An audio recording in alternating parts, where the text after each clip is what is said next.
Phase Zero's Road to Deadpool and Wolverine rolls on. This is X-Men Dark Phoenix review episode. Good luck and welcome to the show. I am Brandon Davis, joined today by Jenna Anderson. Hey, everybody. Good luck. That's a new part of the intro. We've never had to say that before. The home stretch is going to be a rigorous one. We are like sort of in a Furiosa wasteland rig car chase at this point on the road to Deadpool and Wolverine, but we're doing our best. Jamie Jirak. Good afternoon. Good morning. I'm so jealous of Aaron for being literally anywhere else right now. Could be anywhere in the world, but you're here with us, everybody. Aaron not here, having a peaceful day of not having to talk about the last of the X-Men movies. So this is how it goes. If this is your first one, we've been finding better and better structure for these reviews on the road to Deadpool and Wolverine and making the shows flow a little bit better. And for the future, when we do these, we might have learned a few things for these Phase Zero reviews. So the way this is going to go, Jamie's going to give a quick recap of the movie in a way that only Jamie Jirak can. Then we're going to share our reactions to the movie as if a social media embargo had just laughed at us, or that. I was thinking, Jamie, funny, laughs. Then I was like, movie reviews for this movie, laughs. But also, social media embargo lifts, and we're going to share our thoughts on the movie. Then we're going to take a quick break. Then it's a deep dive discussion, Easter eggs, all that stuff, all kinds of discussions about things we like, things we didn't like, takeaways, themes, all that stuff in the middle portion of the show. And then at the end, Phase 3 of Phase Zero today is a 10 score official reviews. That's where we really dive in and give it like a concrete out of 10 number. We average our total, and that is the official Phase Zero review score. So X-Men Dark Phoenix, this was written and directed by Simon Kinberg, long-term producer on the X-Men movies. It had a $200 million budget. It only made $252 million and lost Fox $133 million after marketing and all costs considered.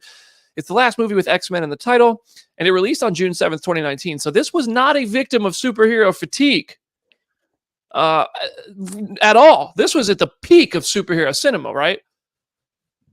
I wouldn't say the peak, but it is interesting that this followed Endgame. Like, Endgame feels like it was in a completely different stratosphere altogether. But the fact that this movie quietly came out at the same time as everyone was like, go see Endgame again, go get it to $2 billion is just wild to think about. Yeah. June 2019. This was right before Far From Home, right after Endgame. Also, this was at an interesting time because if you remember, and we're going to talk about this, I think, in pretty good detail when we talk about some scenes in the movie, some reshoot elements. This was right in the midst of Disney buying Fox and Disney doing Skrulls in Captain Marvel and planning Secret Invasion. So it was kind of a victim of not being super marketed, being chopped up and changed because of that deal that was not happening when they first started this movie, or may have been happening, but they started this movie unknowing if it would change this, and it kind of became a victim of that. It ended up just being kind of a quiet fizzle out for the X-Men universe. And there's still one more movie after this, but it's not called X-Men. So without further ado, Jamie Jirak, have you had your coffee yet today? No, actually, because I'm on antibiotics and I can't drink any milk 2 hours before or after I take them. So I literally am not allowed to have any, so we'll see. Oh, no. Well, this is about to be the world's shot of espresso, if you will, because when you give a recap, I think we all get energized. So I just want to preface that I watched this movie 2 weeks ago, and it took me 5 hours because I kept taking mental health breaks. So this is going to be a sloppy, messy recap, which is what this film deserves. So we'll see what happens. Wow. Hey, fair. All right. I guess ready? All right, let's do it. So we begin. Young Jean, she's driving with her parents. She's mad about the radio. What? Boom, blows up. Parents are dead. Boo, so sad. Oh, now we're back. Here we are. It's the 90s. Everybody looks exactly the same as they did in the 80s, and the 70s, and the 60s. Here we are at the school. Everything's going good. Oh, remember that team from the end of Apocalypse? They're the X-Men now. They've got a team. And what do they got to do? Oh, there's some astronauts in space, and they're going to die. But the X-Men got to go to space, and they got to save them. So they're like, boom, let's go up to space. Oh, here we go. Let's save them all. And they're like, and then they have a teamwork. They're working team good. But they're like, oh no, our captain, he's still on the thing. What's it called? A spaceship. And they're like, oh, we can save him. So then they're like, oh, we're doing it. We're so close. And then there's Mystique and she's like, no, this is dangerous. I don't want to put my people in trouble. But Charles is on the phone like, no, I'm friends with the president. Let's do it. So they're like, oh, okay, we gotta save this last guy. And then Jean's up in the space, and he's like, oh, what's this? Oh, lots of orange glowy things in space. Oh, she's hit with it. Oh no, is Jean dead? She's alive. Woohoo! Okay, everything's good. They saved it. The president's happy. Oh, the world loves the X-Men. Yay, mutants. They're back, and everyone's like, let's party. It's good. But hey, Jean, are you okay? Because you looked like you died there for a second. No, I'm cool. It's cool. Let's have a party. So they're like, oh, all the kids were partying out in the school, and we're drinking, and we're having fun. Oh, but what's this? Jean is getting upset. Oh, no. Boom. There are trees everywhere. Uh-oh. Things are not going good. And Jean's like, oh, what's happening to me? I can't ask my friends for help. I must run away. And then she's like, oh, what's this? Turns out her father's alive. He abandoned her. What a jerk. So she's like, oh, Dad, I missed you. Oh, what? You abandoned me? I thought you were dead. Oh, boom, I'm angry. And then, the X-Men show up, and they're like, Jean, calm down. And she's like, no, I can't calm down. Boom, look at that. Raven is dead. Oh, but if you saw the trailer, you knew that already. Bye, Dodo, dead. And then everyone's like, oh no, what are we gonna do? And she's like, I'm gonna go get help. And she goes to, oh, look, it's our friend Eric. Hey, Eric, what's up? He's got a whole compound of mutants. He's doing his thing. And she's like, I need help. And he's like, whose blood is on your shirt? And she's like, I need help. And then the military comes, and they're gonna get her. And then she's like, boom, boom, boom. It's a whole fight. And then they leave. And then Charles and Eric are like, oh no, Eric finds out that Jean killed Raven. He's gonna kill Jean now. Oh no, everyone's mad. Meanwhile, who's that? Jessica Chastain. She's blonde. She's having a dinner party. She walks outside. There's an alien thing. It's a creature. It takes over. It's not a Skrull though, but seems kind of like a Skrull, but it's not a Skrull. And then, we're aliens. We're gonna go take over the Earth, but also we gotta find this lady who got the Force pushed into her because she's important to me for some reason. And I'm like, okay. And then, we're all fighting. Oh no, we're all these infighting. And then, everyone gets picked up by the old baddies, the old military people, and they're all in their little colors, and they're all getting taken away in a truck or something. And then Jean also gets taken, and then the alien people come, and what happens? I don't know, but everyone, all of a sudden, Magneto's like, okay, I'm on your side again. And then there's a fight, and then they're like, Jean's good again, I think. Let's just go up against the alien Jessica Chastain, and it's all gonna be okay, and we fight, and I don't really know, but it all works out. And then Eric and Charles have a scene, and they're playing chess, and like, yeah, we're friends, the end. Honestly, that sums it up. It was on a train instead of a truck, because I did think as soon as the sequence started, I was like, these movies love trains. So You're right. I was mixing it up with the Deadpool too. Deadpool too. Yeah. Well, snaps for Jamie. Snaps for Jamie. That was done in under 4 minutes. Look at that. Wow. Yeah. Just saved so many people so much time. All right, so the social media embargo just lifted. However, spoilers are fair game because the movie is 5 years old. Jenna, what did you think of X-Men Dark Phoenix? So I had told both of you this, like before we were going to record this. This was my first time watching this movie. I did not go see this in theaters at all. It was like I as soon as it finally came out, I was like, this is honestly not worth my time and money. It sounds like. And then by the time it hit streaming, I just was busy, and like COVID happened and everything. And by the time I could have watched it, I was like, I'm not going to watch this. And now, as a Jean Grey stan, I recognize that was an act of self-care, and that I was like looking out for myself, because this movie is wild. It's the vocab word I keep going back to is just like unflattering. Like the costumes are unflattering, the line reads are unflattering, the way that it treats Jean and the comics and everything is just unflattering. It's so bizarre, and I get that it needed to come out, and I get that they like put a lot of time and effort into it, and they wanted to try to stick the landing, but they just did not at all. And I'm excited to get into the specifics of how they did not. Yeah, when I first saw this movie, which was for the junket in London, the reshoots that were supposed to be in New York were so clearly London, but I might not have even picked that up had I not been literally sitting in London, walking around London to try to see this movie. But it just made it all feel cheap. But also, it just felt like the most forgettable movie ever. Like I wasn't offended by it when I watched it, but this wasn't Madam Web to me, but it wasn't good. Like it was like, oh wow, that's just the end of a franchise that I really cared about for a long time, but really lost its way. But just because someone stumbles and loses their way doesn't mean they're lost forever. No, well, in this case, it seems it does. That's a callback to the best X-Men movie, though. Upon rewatch, it is in fact not. It's worse than forgettable. It is just a bad movie. The first act I thought was I really liked it. I'm not gonna lie. I thought this was I rewatching it. I was like, this is better than I remembered. And then I actually wrote a note that we'll talk about in the deep dive portion of the discussion, that where the movie started to lose me, and then where it like almost pulled me back in, but then fully just lost me. So great first act, really cool action scene on the train. Magneto's a G. Like props to Michael Fassbender for almost saving a lot of bad parts of X-Men movies, but couldn't really save this one. Forgettable, not good movie. But we'll talk more about it. Jamie, what'd you think? I don't. There are very few movies in existence that I hate more than I hate this movie. I despise this movie. I don't even think it's technically the worst of the movies. I think Origins is worse than this as just a movie. And I will say that I felt watching this was actually a little healing, because I can just, in my headcanon, we ended with Days of Future Past, and I've become a lot more comfortable with, like, I can just believe headcanon's reality. But I am so offended by this movie. And it mainly starts with the fact that for over a decade, all we could talk about was how bad The Last Stand was. The Last Stand was bad. It was awful. We hated it. And so they thought, let's get the guy who wrote The Last Stand to write and direct Dark Phoenix. They let Simon Kinberg mess this up twice. Like, it's one thing for him to be a producer. That's what he does. He's a great producer. He produces these things. But to put him behind the camera and give that man a pen and say, try again. Oh, how? What? That is the craziest thing I have ever heard in my entire life. It offends me on a level that I'm trying not to curse. I'm so offended by that choice.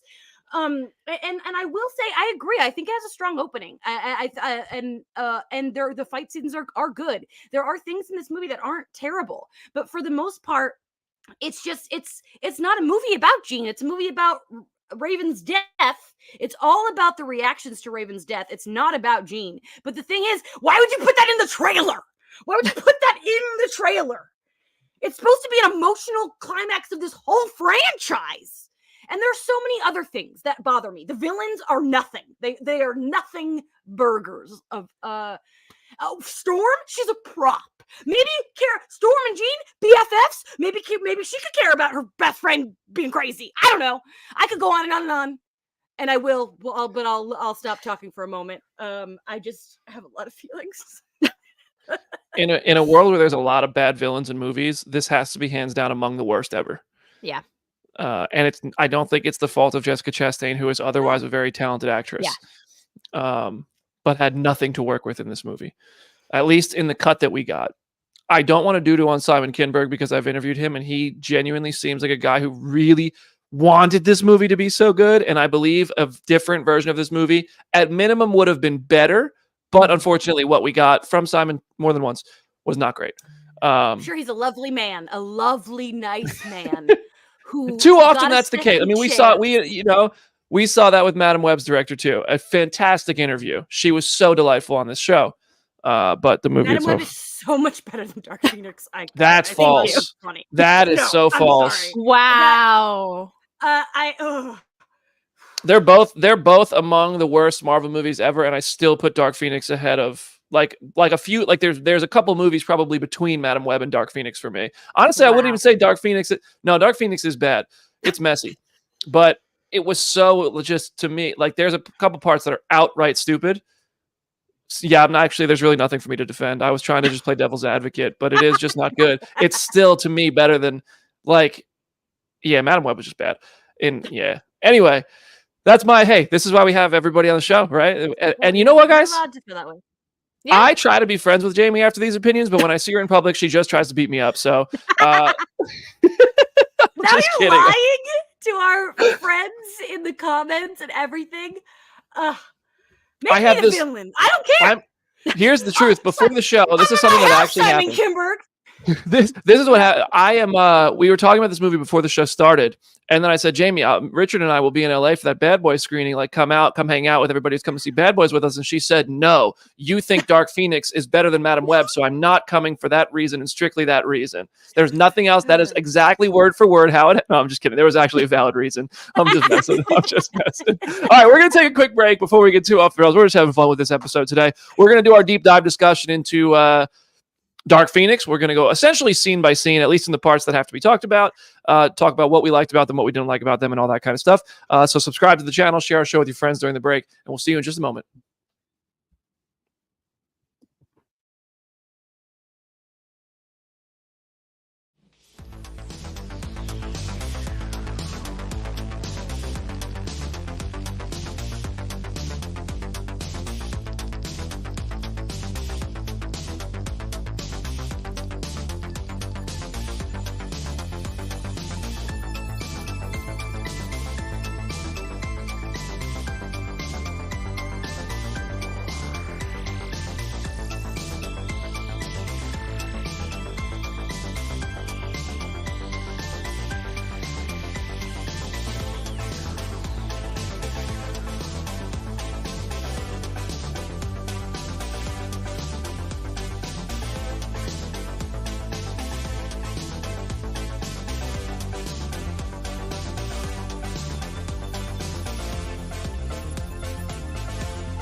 Phase Zero's Road to Deadpool Wolverine rolls on with Dark Phoenix, the last X-Men movie review before the New Mutants, which is next week's movie review.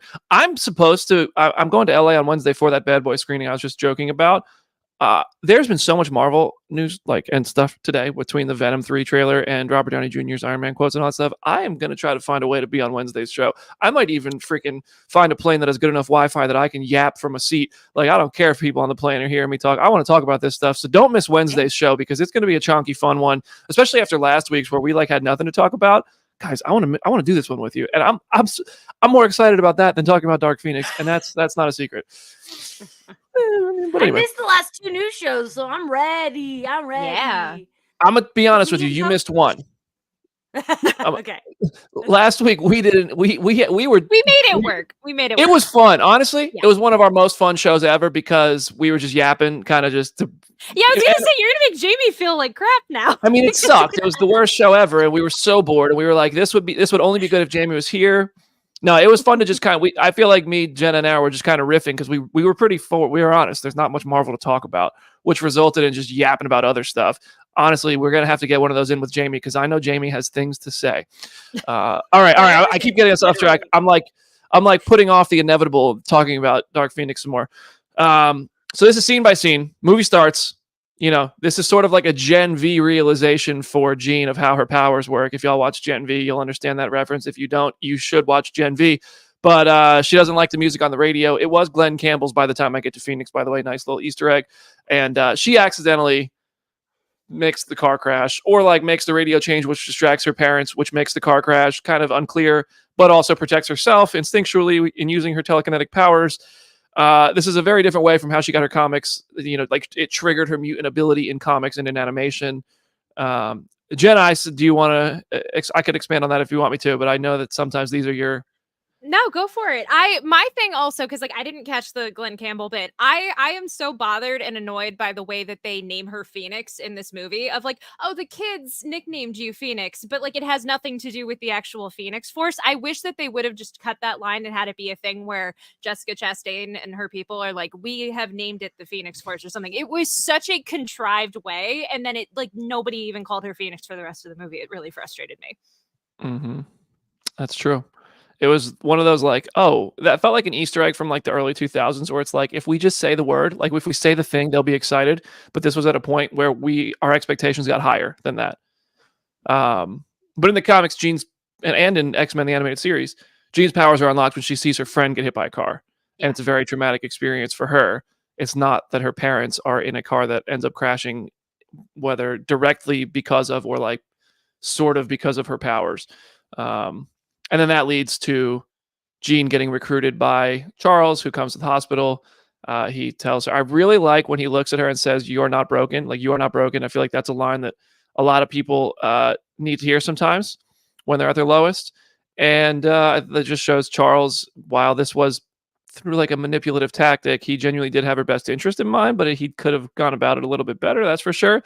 But we'll talk more about that.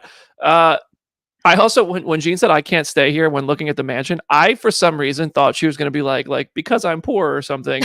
It's just, I was like, what is she about to say? I completely forgot. And then I was like, what is that? She should, I don't know why I thought she was going to say that, but it was because she thought she was going to break stuff. So, yeah. President calls the X-Men. He has an X phone, so that was kind of cool. After, Days of Future Past and Apocalypse, relations are good. There is a direct line, literally a direct line of connection between the government and the X-Men. The X-Men's jet off to space. The basketball rolls off the court. Call back to that original X-Men movie when the jet comes out for the first time. I thought Scott's eye cannon thing was sick. I did like that. It felt very Millennium Falcon of like, let's just give him something to do in a spaceship, but like not knowing at all that was in this movie going in. I was actually kind of delighted by that. I thought that was really cool. I like this whole scene a lot. I think it's a good scene. I agree. I'm telling you, the first like 30 minutes of this movie, I'm in. I'm on board with this movie. Then Quicksilver and Kurt go over to rescue the astronauts from this spinning, out of control NASA space shuttle. I thought it was really cool how Quicksilver was moving faster than Kurt. Like we just geeked over X-Men 97, showing us Wolverine's perspective of Kurt teleporting him. And this shows us Quicksilver's perspective of seeing it because he's moving so fast that it's essentially time slows down and he can see Kurt like forming. And I thought that was pretty cool. But of course they have to send one more back by Charles' insistence to get the captain. The quote unquote solar flare hits Jean. And then we're like, oh, she's got the Phoenix Force, which is never going to be called the Phoenix Force in this movie. Good, like you guys just said, good scene. Like, good start to the movie, right? Pretty simple and good. I do want to complain about one thing. I will forever be mad that we lost the costumes from the end of Apocalypse and that we downgraded to the sweaters that we get in the scene in this movie. Because like I get what they were going for. I like that they homaged that part of the comics, but it just does not translate into a good costume at all. I felt like they looked dorky and, like I said, kind of unflattering. Yeah. Everything just looks bad. Everything. Yeah. From start to finish. So why not the costumes? That's the theme of the movie, is let's make it look bad. So this all leads to back on Earth. The X-Men are basically praised. Raven questions Xavier, enjoying that praise a little too much, starts to question his motives, justifiably so. There is a line, by the way, the women are always the ones saving the men around here. You might want to consider changing the name to X-Women. I feel like this line is a little cringy. Yeah, I'm not going to lie. It is. I feel like there's no denying that around 2015, 2014, there was this sort of renaissance of putting powerful female characters in leading roles, that Endgame moment, all that stuff.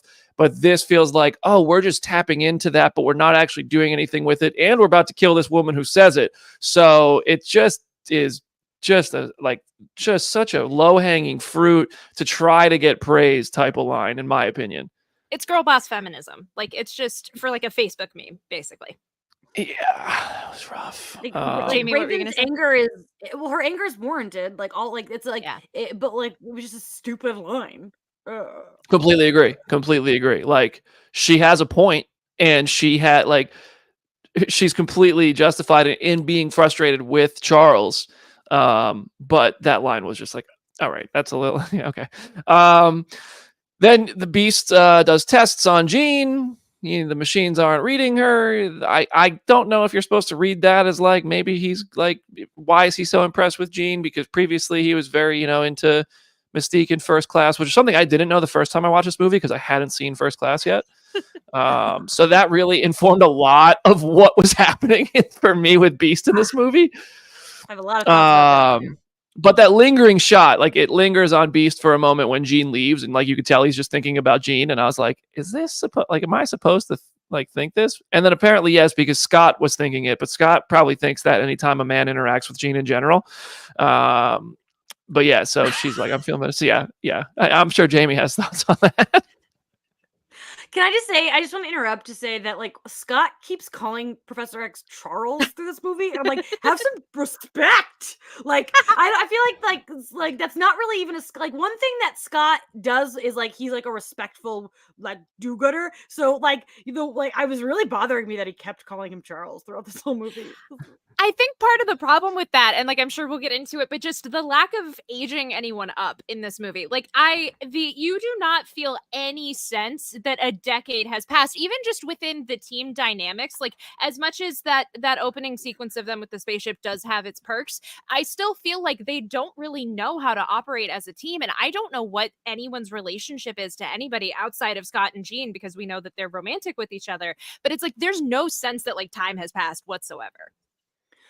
It's nonsense. It's been 30 years since First Class. Nothing makes sense. Like if you want to do a deck, at least throw in a line that's like, oh yeah, mutants, they don't age as quickly. Like even like make something up, because it looks like crazy. And you're so right about these relationships. It's like what I said with Storm earlier. Like make them care about each other, because it's all just going back to Charles, Eric, and Beast and their relationships with Raven, all the way back to the first movie. That's what matters. Nothing else that we've been setting up matters.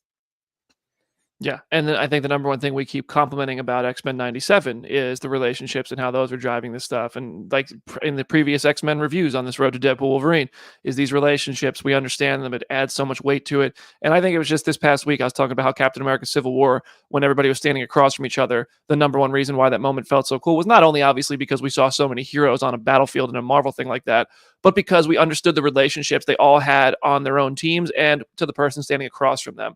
And this movie just doesn't really try to capitalize on that in any sort of rich ways that made the movie better. It did very sort of play on the Beast and Mystique relationship that we saw in First Class that developed. I forget Apocalypse. I missed that episode and I didn't rewatch it because I knew I was missing it, but I will rewatch it before Deadpool Wolverine. Yeah, I just want to be thorough and see all these movies one more time before D&W. The only thing that movie informs on this movie is that they form the team in the end. There's no other reason to watch it for this movie. Yeah, that's true. Yeah. Dear God.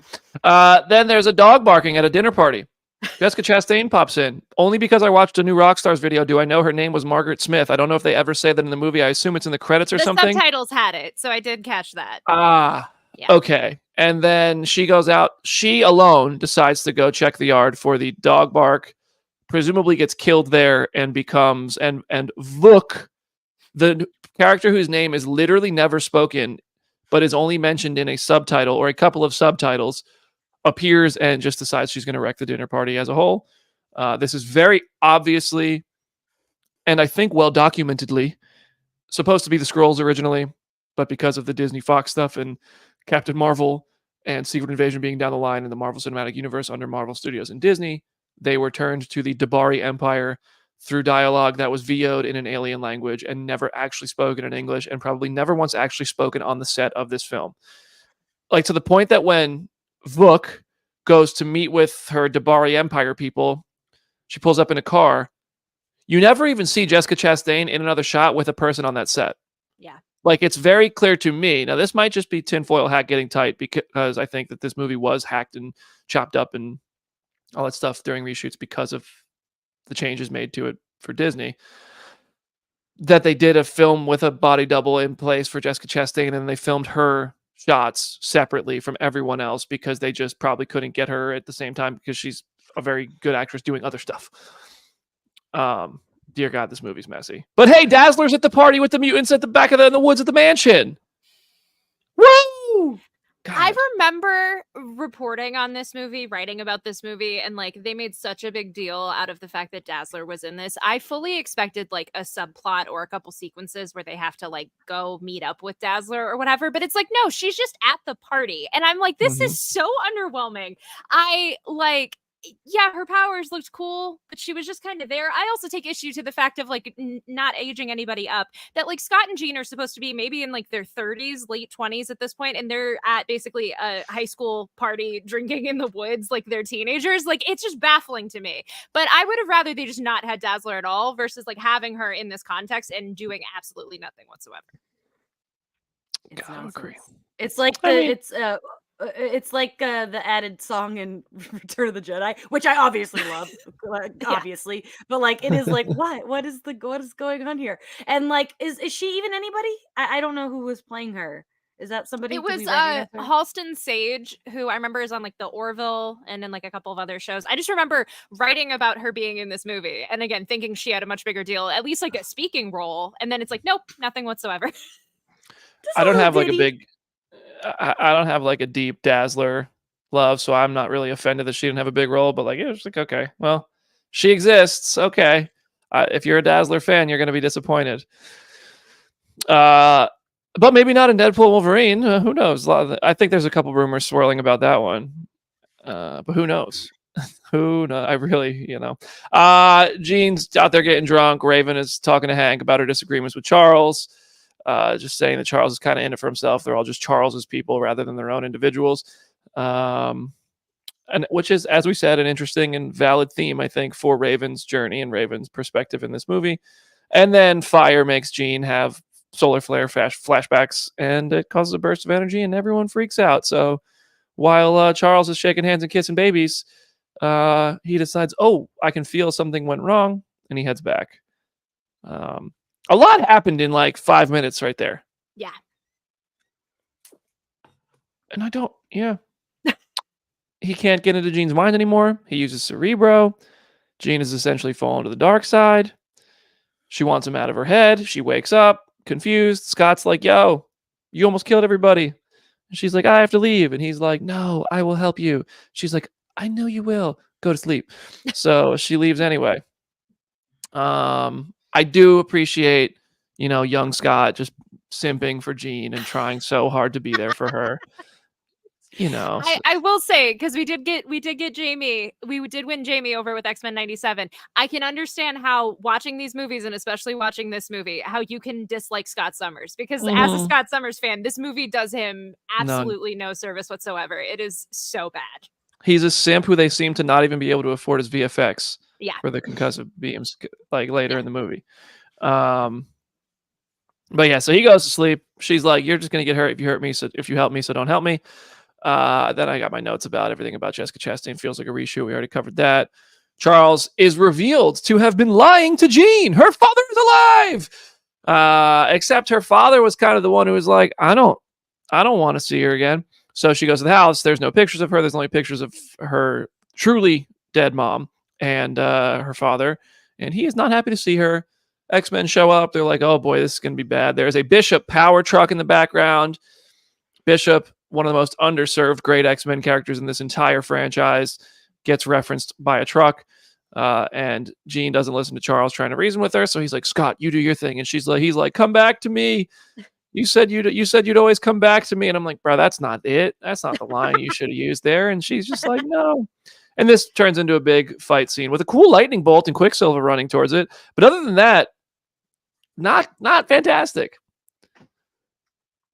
I'm sure Jamie has thoughts. I zoned out. Are we on the Raven death scene? Yes. Yeah, this is what leads to Raven dying. Yeah. It's funny to see. Everyone always talks about, like, everyone always like lays this on Jennifer Lawrence. Like, she looks bad. She doesn't care. She's phoning it in. None of that really bothers me about this. Like, I don't put any of that on her. I think, like, I really think people are extra harsh on her, and it's like she's not the problem. I think that was just a reflection of like the cultural consensus around her at that time, and I think they were just pointing to that movie as an example. But like, everyone in this movie has that same kind of outlook. Like, there are times where people are reading scenes back and forth, and it feels like when you do like popcorn reading in like grade school, and you're just like reading the line to then move on to the next person. Like, she's not the only one who seems to be potentially phoning it in. The death scene, she certainly seemed to not really care that much, because Jennifer Lawrence is a better actress than we saw in that scene. Yeah. I like what actually really bothers me that like her dying words are like "I love you" to Hank in a way that I like know. that romance was 30 years ago. Like that romance was shut down in First Class. Yeah. That And fir- like First Class was 30 years before this. Yes. yes, that's what I've been This saying. is 1992, and First Class is in the 60s, and then Days of Future Past is in the 70s. Apocalypse is in the 80s. They gave up. They did. They really No, did. they did. What? Yeah. That just does. I mean, I never thought about it. Nonsense. It is. It's nonsense. It's truly makes zero sense at all. They barely For the audio listeners, you're missing like the gears turning in BD's head in real time. They hurt. They're hurting me. The gears are hurting me. Okay. Raven did get the one thing Natasha Romanoff never did. A funeral. And like some actual moments of like people being sad that she's dead. I mean, Endgame did have like a moment of that. That bench still hit somebody in the head. But yeah, so that was, that was the thing.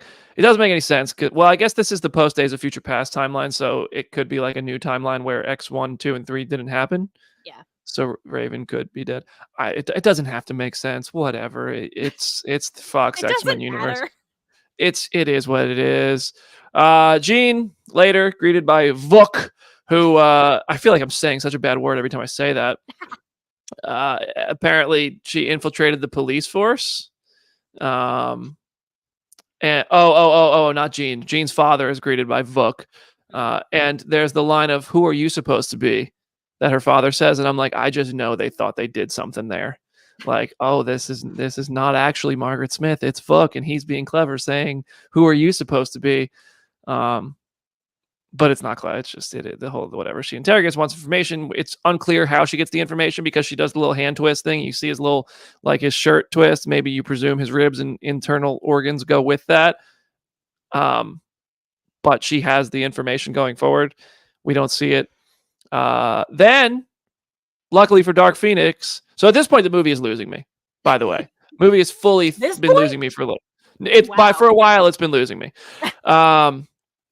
In comes Eric though, who says, "Hey, I recognize the movie's losing you. Let me try to help." Michael Fassbender's like, "I have so much to offer this movie. This land he is in is credited as Genosha."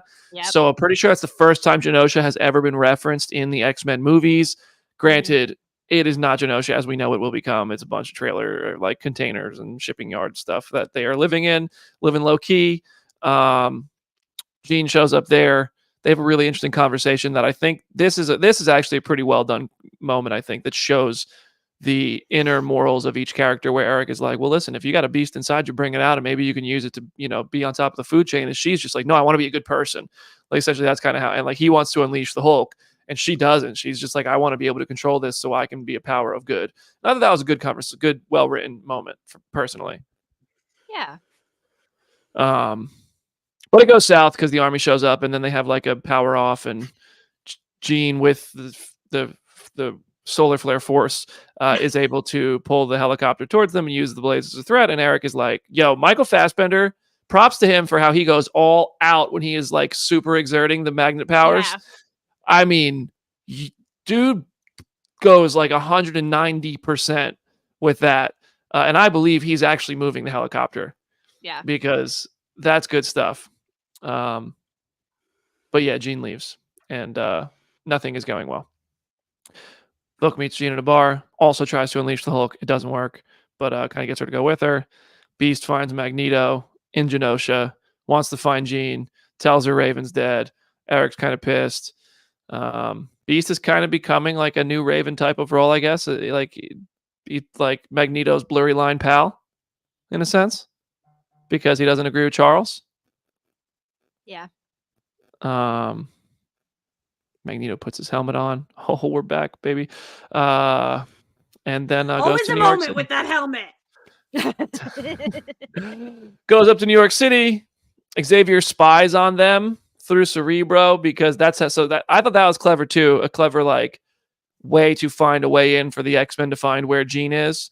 That he uses Cerebro to tap into Magneto getting the information before the helmet went on.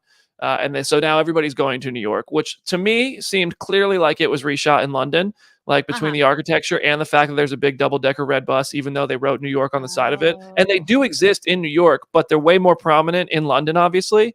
I just feel like this was supposed to be Central Park, but it was very clearly a park in London. That's what I got from it. It could have also just been a soundstage, and I could be way off, and it wouldn't have mattered where it was. But yeah, so that all happens. Let's just fly through this. So Magneto uses a freaking. Oh, wait, actually, Scott says the F word. Yeah. I talk about cringe. If you touch her, I will effing kill you. And I was like, brother, who gave you Ty? Good, come on. Yeah, if he wasn't supposed to be a man in his early 30s, I would maybe believe that line delivery and like him wanting to say that. If he was maybe like 19 or 20 and this was still like his first love or whatever, it was so awkward.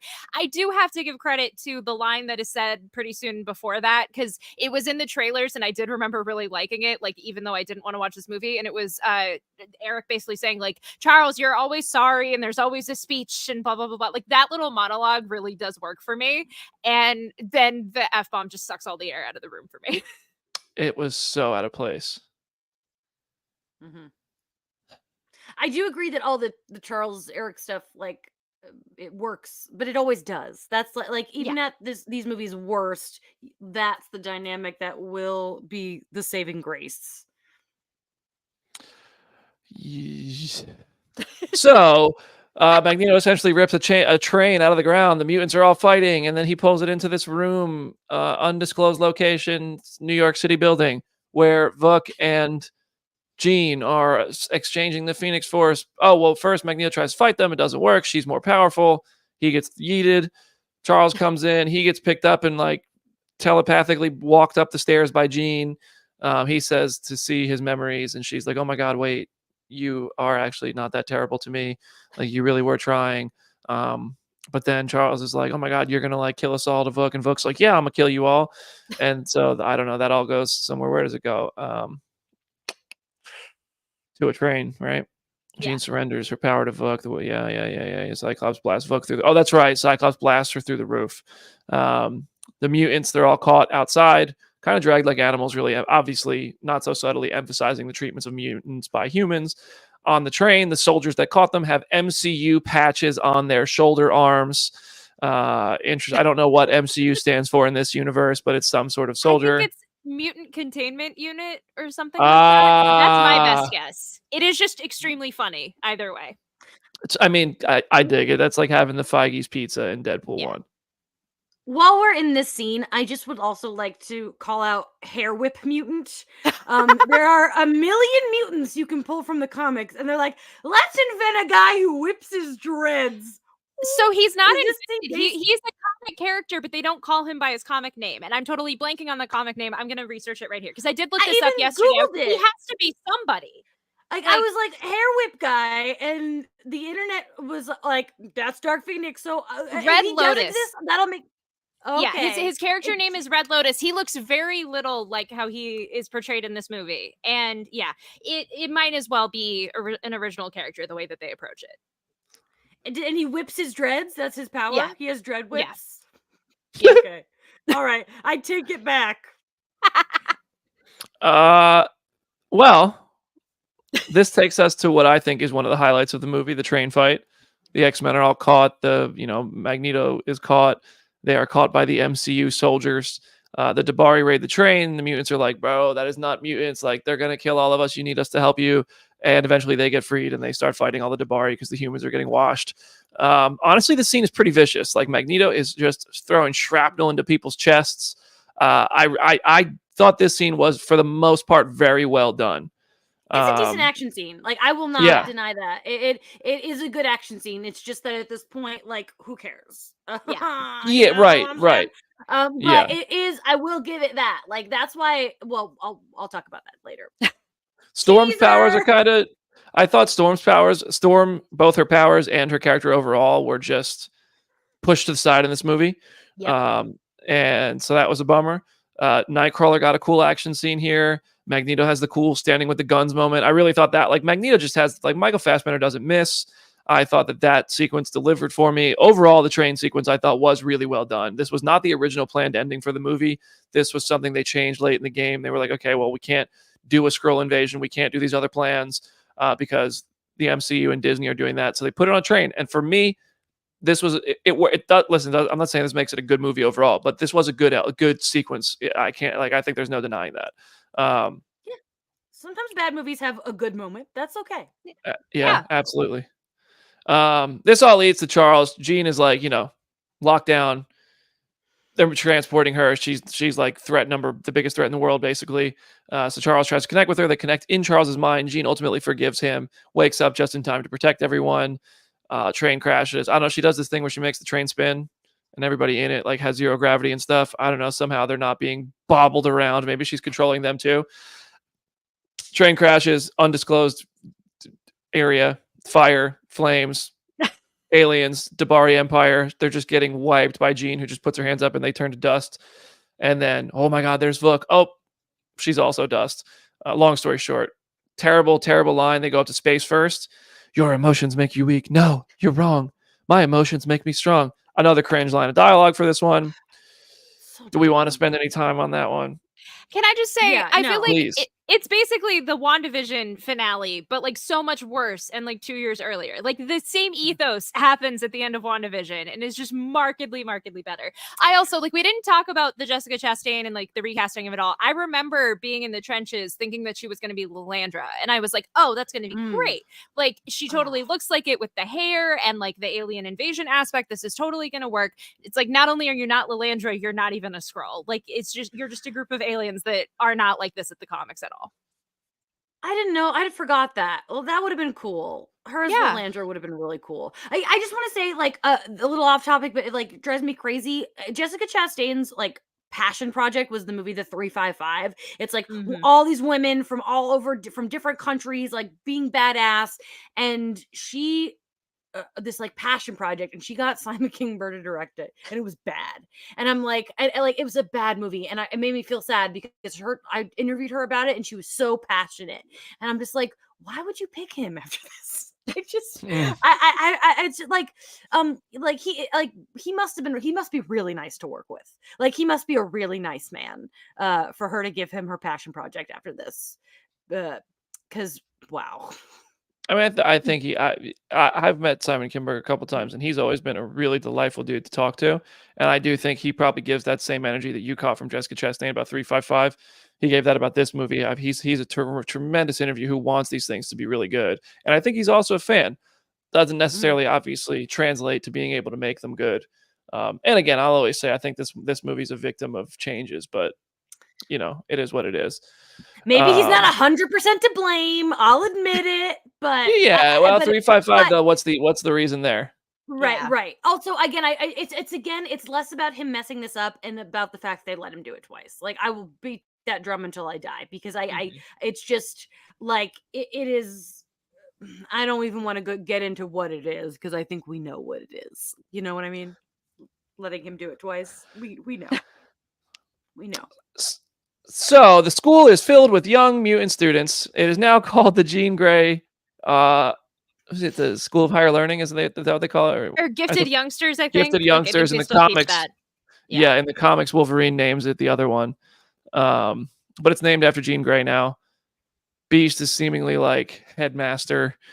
Charles has essentially all but exiled himself, because there's a deleted scene where he's like, I am not evolved as I thought, and he leaves.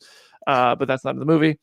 And then it ends with the quick joke from Quicksilver, that he says, slow down, to a kid who's running in the hallways. Haha, Quicksilver telling a kid to slow down. And then the movie ends with the movie, and the franchise essentially ends with Charles and Eric playing chess in Paris as the Phoenix flies over.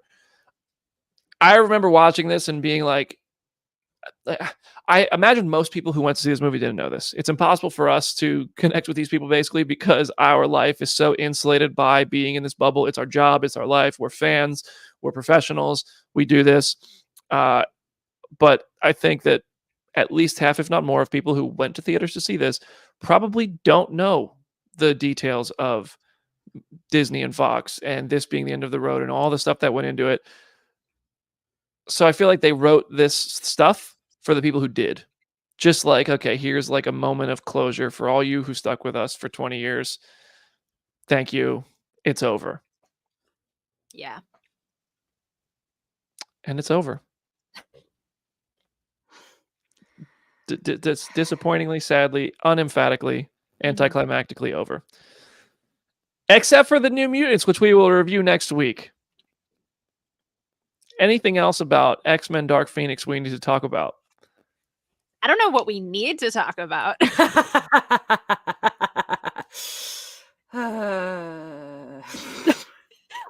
I have never seen you disassociate this much on air. Like, I'm honestly that's why it took me like 5 hours to watch the movie. Like, because I just like I needed to step away, and I swore I would never watch this movie again. And so, but again, I'm kind of glad I did, because I did find it to be healing, and I gave it a higher rating than I did the first time, which we'll get to shortly. Poor Sansa Stark. This junket happened at the over the weekend of the Game of Thrones finale airing. Oh wow! We were in London. We went, a bunch of us, like Kevin McCarthy, Amanda Salas, Jake Hamilton. A bunch of us went to they had a viewing party at 3 a.m. We bought tickets to it to go watch Game of Thrones with a crowd, the night of this junket. And watching it with a crowd almost tricked us into thinking Game of Thrones did something. But then we walked out and all talked about it. What just happened? And then the next day we got the firm direction: do not ask her about Game of Thrones. Not a word about Game of Thrones to Sophie Turner. It's also the same junket where I asked Evan Peters, hey, do you think you'll ever play Quicksilver again for the Marvel Cinematic Universe? I asked him. It was Ty Sheridan and Alexandra Shipp all sitting together, and he was the only one who sat there all quietly because I think he already knew this was less than 2 years before WandaVision. So WandaVision was probably already well on the way. I want to say that the moment early in the movie when they got back from saving the astronauts and he says to the kids, he's like, yeah, it was all me. I mean, Jean helped a little. I laughed because that felt very much how he is in WandaVision. That was such a good, a fun Quicksilver moment, because Evan Peters is funny and knows how to deliver a line that's not going to make me cringe. and that, I liked that little line because it evoked WandaVision to me. I also do want to say, because we haven't said it once, and I think Sophie Turner is very good in this movie. I think she does a great job. I don't think she's 100% got the American accent down, but that does not bother me. Because I think she's a very good actor, and I think that she does the best with what she's given in this film, and I want to nothing about this movie is her fault. Absolutely. Yeah. Well, with that, we're going to take one more break, and then we're going to give this movie 10 scores. So we'll see you in a moment. Subscribe to the channel during the break, and drop your 10 score in the chat.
Welcome back to Phase Zero for our review portion of X-Men Dark Phoenix. We're going to wrap this one up pretty quickly here. This is the part where we all give it a rating out of 10. Everybody in the comments does the same. I'm seeing some 4s. I'm seeing some 3.5s. I'm seeing a 6. And I'm about to be hearing some numbers, and then we'll average them all together to give it an official Phase Zero review score. Jenna, you're at the top of the screen. Yeah. I am at a 3. I cannot in good conscience give it anything higher than that, honestly. As a Jean Grey stan, this movie does not benefit her in any way. It is so sad and anticlimactic that this is how this franchise ended. To Jamie's point, I feel like in my mind the saga really ended with Days of Future Past. Like, it's crazy, as someone who loves First Class as much as I do, that I still got 3 more movies afterwards with that exact cast, and yet I feel nothing. Like, I'm at a 3. I have to be. That is probably the lowest score I've ever heard you give anything ever. Wow. So we've got a 3 out of 10. Jamie, you're muted, So but it sounds like you. I'm here. So on Letterboxd, it was originally a 1, but out of 5. And after this, though, I did bump it to a 2 out of 5 because, again, I don't think it's the worst. There are a couple things that would bump up to a 4 for this, but that feels kind of high. So I'm gonna bring it to a 3.5. Plus 3.5. All right. Well, man, I thought I was going to be the harshest. I will forever regret being so graceful to Madam Web because I gave that like a high 4, and I recognized that was way too high for that movie. But I'm giving this movie a 4 out of 10. I don't think you know what? I got to be honest. I'm giving it like a 4.2 out of 10. It had enough stuff in it that I enjoyed, but enough stuff in it that just didn't work and was messy and clearly brutally chopped up. Maybe one day I'll be like, I shouldn't have given Dark Phoenix a 4.2 the same way I look at other movies. Sometimes I'm like, the first time I saw it or whatever, I was a little too generous. So that gives us a 10.7 total. There are too many divided numbers, by 3. Okay, so Dark, woo! Rounding up, it gets a 3.6 out of 10. That is, as far as I know, by far the lowest rating a movie has ever gotten from the Phase Zero crew. Yeah. We're going to need Peter to make that graphic. 3.6 out of 10. I feel like is it the worst movie in the X-Men franchise? Because we are by far putting it there. It's not the worst. It's not the worst made movie. It is not, but it is the most infuriating. Like, it's the most offensive.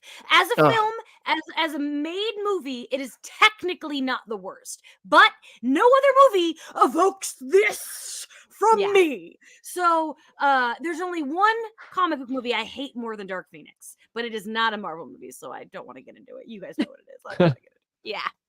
Are you talking about Joker? Yes, I am talking. Yeah. Oh my. Immediately, I knew what you meant. Oh wow. I like Joker a lot. So this is why I'm afraid to sit next to Jamie, guys. Because either you look at your phone or you like Joker, and all of a sudden, well, looking at your phone is different. You're allowed to have your opinions. You're not allowed to look at your phone. All right, y'all. Well, that's our X-Men Dark Phoenix review on Phase Zero. We have one more review left. This is like 14, some amount of movies that I can't believe we're already at the end of it. It's freaking June. What is going on? We are less than 2 months away from Deadpool Wolverine, which is very exciting. We're less than 2 months away from San Diego Comic-Con. I cannot wait to hear Jamie's Comic-Con panel recap. She does those recaps at the top of the show, by the way, with no notes. That's just off the dome. So I haven't seen a freestyle rapper that good since John Cena. All right. Which AKA never. That's a like multi-level joke that I made completely accidentally, and I'm fully dissecting now to ruin it. Jenna, any last words for today's show? It's at Hey It's Jenna Lynn on social media. As always, go read some comics. If you're like me and do not like this movie, just go read some X-Men comics. Go watch X-Men 97 again. It'll make you feel better. Go watch the Dark Phoenix adaptation on X-Men the animated series, because that is now by far the best adaptation that they've ever done. Jamie Durack.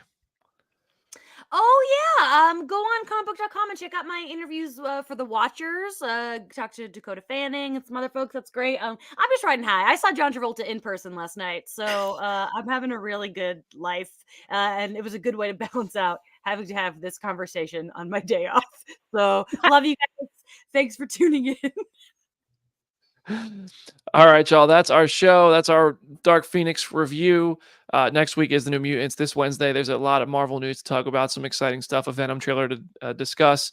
If you happen to be in LA and you listen to this in time, we're doing a Bad Boy screening out there. Also, if you're in Nashville, Bad Boy screening here with Chris Killian. If you're going to San Diego Comic-Con, stay tuned to us because we have news of our own, and we have, Marvel Studios and all that, which we assume are going to be there. So subscribe to the channel, play our show for your mom, play it for your dog. Good luck if you just watched Dark Phoenix or you're pressing play on it now after the review for some reason. And we'll see you in a couple days. Thanks, everybody.